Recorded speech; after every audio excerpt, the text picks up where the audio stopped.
Mesdames, Messieurs, chers amis, chers auditeurs, chères auditrices, chers téléspectateurs, chères téléspectatrices, bonsoir. Ici, c'est Jérôme Dieu seul, c'est l'héritier du trône et c'est un véritable plaisir et un bonheur d'être avec vous en ce soir. Alors, nous voici et nous sommes dans un très bel environnement où il y a n'est-ce pas, beaucoup d'arbres et d'arbustes. Il y a de très jolies maisons. Donc j'aime cet écosystème. Et mesdames et messieurs, alors je tiens à remercier tous les fans, tous les amis qui nous suivent toujours et qui nous suivent partout.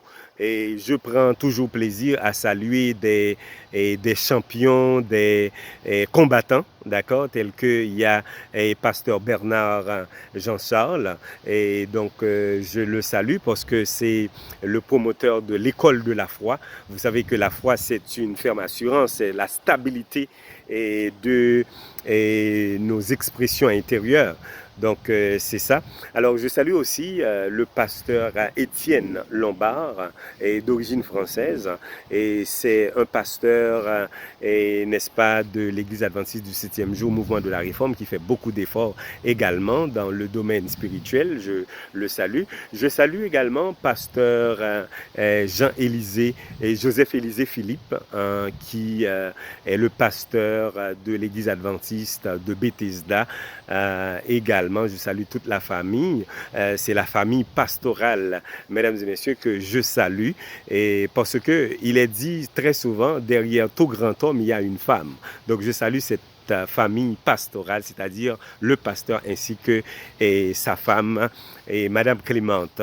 Et donc, c'est ça. Alors, je salue aussi frère Daniel Pascal, je salue frère Hérol Philémy, je salue sœur Betty, Marie Betty Vieux, et je salue et Madame Anifi, je salue tous ces gens-là. Et aussi, permettez-moi de saluer Lucienne, je salue également Peggy. Hein? Donc, je salue beaucoup de personnes. Il y a des gens qui nous suivent un peu partout, ça fait longtemps.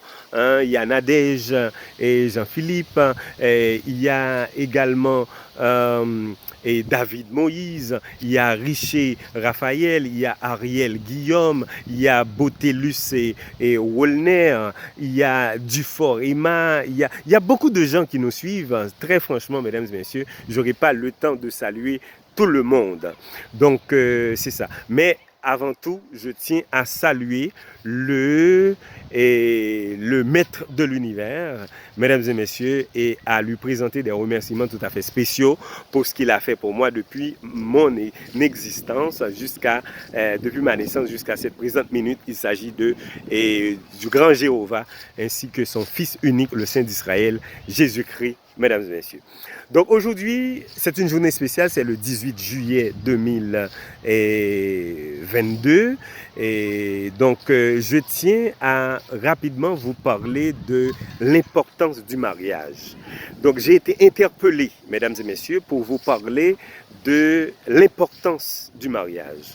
Et vous savez que le mariage est entre l'homme et la femme, donc c'est une union légitime, c'est une union légale. C'est un projet divin.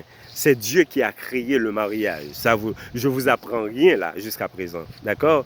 Donc le mariage entre l'homme et la femme, qui se fait dans le respect, d'accord, dans un engagement officiel, c'est applaudi par le ciel, c'est applaudi par par la divinité, mesdames et messieurs. C'est pour cela que, eh bien, le mariage, quand on procède au mariage, et le mariage, c'est un acte sacré, donc ça va aboutir à la procréation, c'est-à-dire on va avoir des progénitures, des enfants.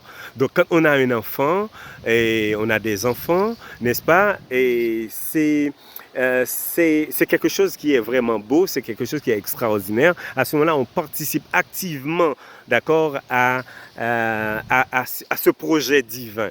Quand je dis c'est un projet divin, ce n'est pas un projet, c'est pas l'homme qui est venu avec le mariage, avec l'union légitime, mais c'est Dieu qui a créé l'homme et la femme le premier jour où le premier homme Adam avait dit voici cette fois-ci celle qui est os de mes os, chair de ma chair.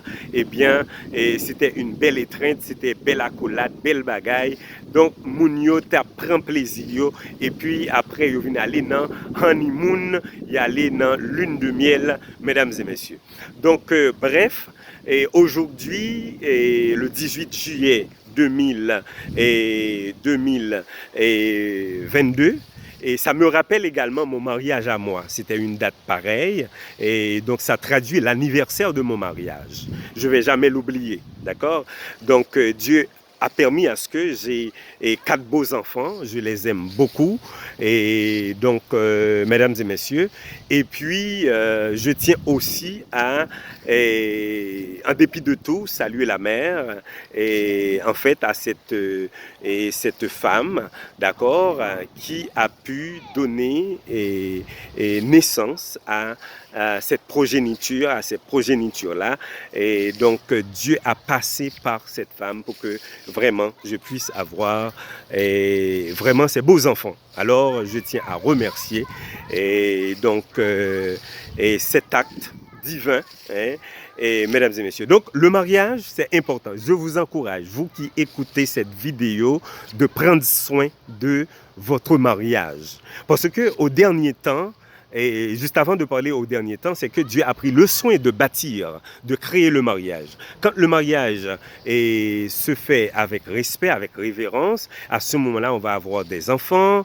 Et donc, pour qu'il y ait vraiment des enfants, ça prend, et vous savez, c'est la sexualité, ça prend des actes, des actes, je dirais, de beauté, des actes d'élégance, et de la poésie, jusqu'à arriver vraiment à cette procréation. Donc Dieu a béni, quand Dieu a béni les entrailles, ça fait que vraiment, eh bien, on va avoir des créatures. C'est pour cela que, eh bien, Dieu n'est pas pour la séparation. Dieu n'est pas pour le divorce. Ce que Dieu veut, c'est l'union pour que vraiment les gens puissent vivre dans le bonheur, dans la perfection.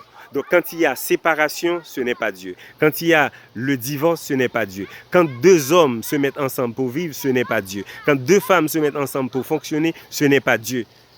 Donc, et quand il y a également l'avortement, ce n'est pas Dieu. Parce que Dieu est capable de prendre soin de ses enfants. L'homme est capable de travailler pour prendre soin des enfants. Donc, le projet ou bien les activités comme l'avortement, eh bien, ce sont des projets démoniaques et sataniques. Dieu n'est pas pour ces genres de choses. Je prends plaisir cet après-midi, mesdames et messieurs, ce soir, à remercier, à vous féliciter, vous qui formez des couples. D'accord? Vous qui formez des couples, je ne sais pas combien de temps que vous avez. Si vous avez 5 ans de mariage, si vous avez 10 ans de mariage, si vous avez 20 ans, 30 ans, 50 ans de mariage en or, en diamant, eh bien, félicitations parce que vous êtes dans le plan de Dieu. Il y a des verbes que vous ne devriez jamais conjuguer. C'est des verbes séparés ou bien des verbes divorcés. Il faut absolument il faut absolument interdire de conjuguer ces verbes, mesdames et messieurs. Le verbe qu'il faut conjuguer, c'est se marier. C'est ce que Dieu veut. Ça peut arriver qu'on a un petit problème, qu'on n'est pas content, on a été dérangé, mais cela ne veut pas dire pour autant, eh bien, on va être en séparation et ensuite on va être en mode de divorce. Non, quand vous avez un problème, eh bien, il faut prier, il faut rester toujours, il faut respecter le lit conjugal, d'accord, le lit qu'on avait, n'est-ce pas, procuré, acheté pour le mariage, il faut respecter ce lit-là. Il ne faut pas passer soit 24 heures de temps ou bien 48 heures de temps, une semaine, 1 mois, 6 mois, 1 an, sans des étreintes, sans faire les choses comme ça devrait être, comme on avait pris la décision et l'engagement de le faire, mesdames et messieurs. Donc, surtout, respecter les principes du mariage, c'est très, très important, chers amis. Donc, très souvent, surtout, et mesdames et messieurs, donc il y a certaines personnes qui sont fâchées ou bien elles ne sont pas contentes par rapport à des difficultés de la vie. Donc, et à ce moment-là, il y a certaines choses qui se font qui ne devraient pas se faire. Donc, bref, mesdames et messieurs, chers amis, le mariage est important.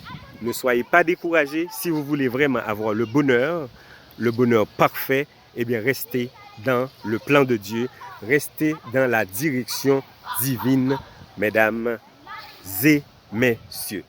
Le secret, c'est qu'il faut toujours fixer vos regards sur Dieu et sur Dieu seul. Comme je l'ai dit, pour les jeunes qui m'écoutaient, ou bien vous qui écoutez pour ce soir, et demandez à votre fille, à votre jeune garçon d'écouter cette vidéo. Avant de procéder au mariage, même lorsque la personne est belle comme la lune, ou bien si c'est un garçon, il est beau comme le soleil, eh bien avant de faire ce choix, il faut vous adresser d'abord à Dieu. Parce que c'est seulement Dieu, après 20 ans, 30 ans, 40 ans, 50 ans, qui, lui, comme il est l'alpha et l'oméga, il est le premier et le dernier, il est le commencement et la fin, il connaît toutes choses, eh bien avant tout, eh bien il faut non seulement prier, il faut demander à Dieu de vous orienter à travers ce choix. Eh bien ce choix de mariage va constituer effectivement le bonheur, mais à condition que Dieu fasse partie de ce plan.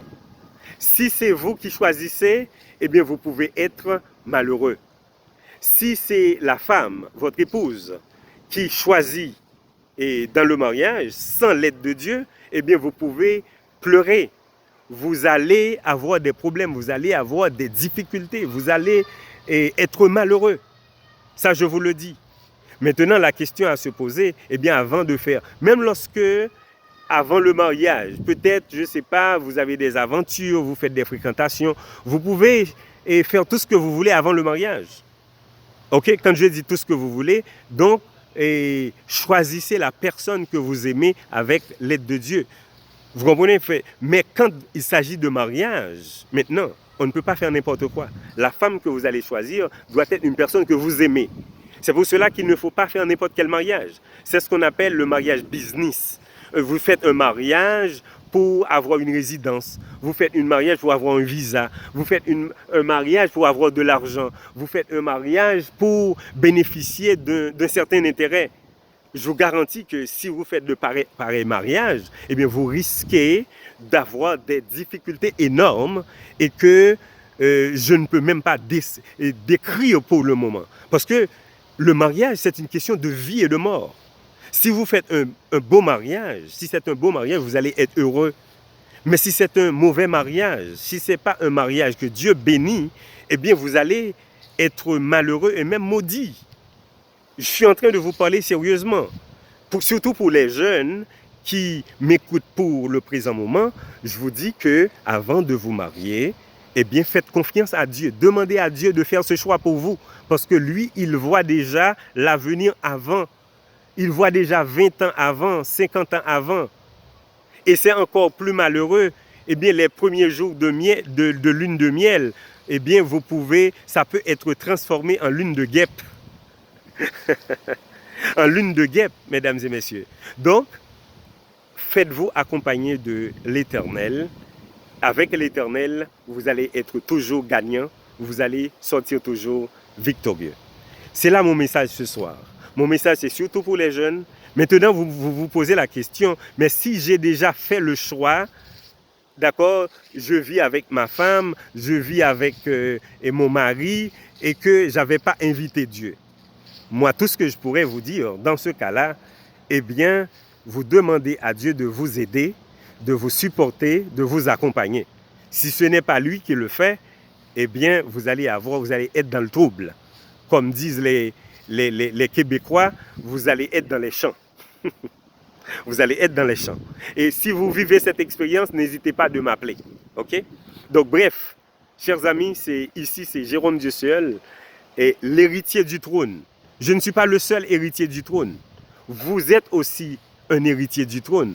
Vous êtes aussi une héritière du trône. Vous êtes un prince dans le royaume. Vous êtes une princesse aussi dans le royaume. Je ne suis pas le seul.